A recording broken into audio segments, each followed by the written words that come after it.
Chers amis, nous n'avons jamais été aussi proches du but, qui est la fête de la Pentecôte, mais voyons de quel but il s'agit.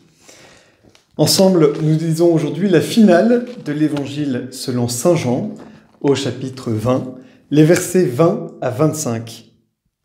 En ce temps-là, Jésus venait de dire à Pierre « Suis-moi ».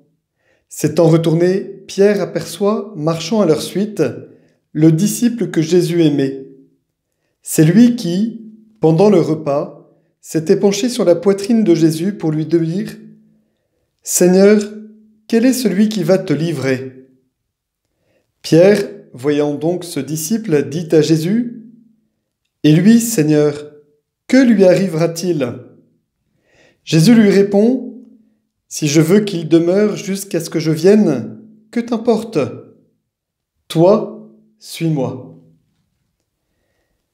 Le bruit courut donc parmi les frères que ce disciple ne mourrait pas. Or, Jésus n'avait pas dit à Pierre qu'il ne mourrait pas. Mais si je veux qu'il demeure jusqu'à ce que je vienne, que t'importe ? C'est ce disciple qui témoigne de ces choses et qui les a écrites, et nous savons que son témoignage est vrai. Il y a encore beaucoup d'autres choses que Jésus a faites, et s'il fallait écrire chacune d'elles, je pense que le monde entier ne suffirait pas pour contenir les livres qu'on en écrirait. Acclamons la parole de Dieu. Louange à toi, Seigneur Jésus. Si nous devions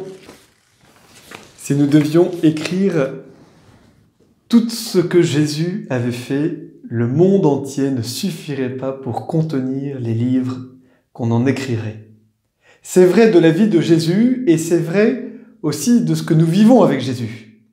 Il y a quelque temps, avec l'aumônerie étudiante, nous avons vécu un temps de mission sur les campus de Villeneuve d'Ascq et je suis étonné de recevoir semaine après semaine des témoignages de ce que cette mission a produit. C'est étonnant de voir ce que Dieu peut faire dans le cœur des hommes et parfois en une personne, tout ce qu'il a pu faire en si peu de jours.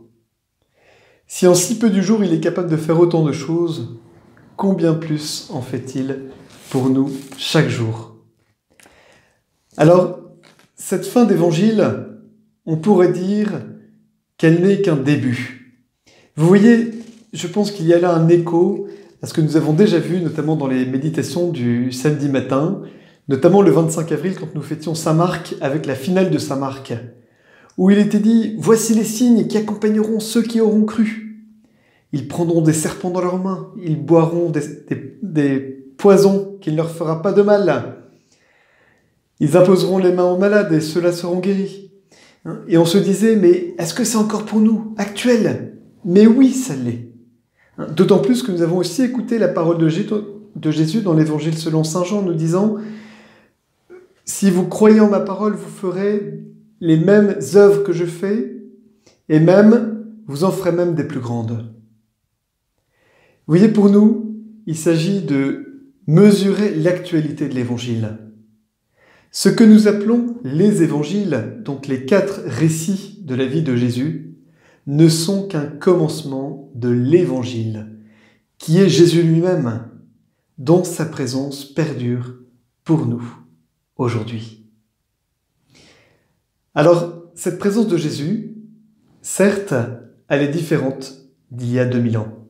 C'est ce que nous avons éprouvé lors de l'Ascension, où Jésus, en son corps, monte au ciel pour être présent à nous d'une façon différente, par son Esprit. Et vous voyez, le don de l'Esprit Saint, c'est un don que Dieu veut toujours nous faire. Il est toujours prêt à se donner, il nous est toujours fait. La seule chose qui dépend dans la réception la seule chose qui dépende, c'est la réception de ce don de Dieu.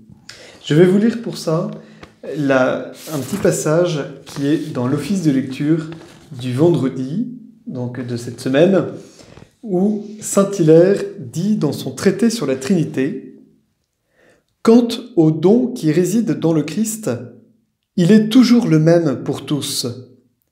Et puisqu'il ne manque jamais, Il est donné à chacun autant qu'il veut en profiter. Il réside en chacun autant qu'il veut l'obtenir. C'est pour nous un défi, chers frères et sœurs, de demander cet Esprit Saint, de le désirer pour l'obtenir. C'est bien ce que Séraphin de Sarov disait, le but de la vie chrétienne, c'est l'acquisition du Saint-Esprit. Et bien ce but-là, nous y touchons à travers la Pentecôte et il ne fait que commencer. Bonne route, à bientôt, et je vous propose de terminer ce temps de méditation par la prière de neuvaine.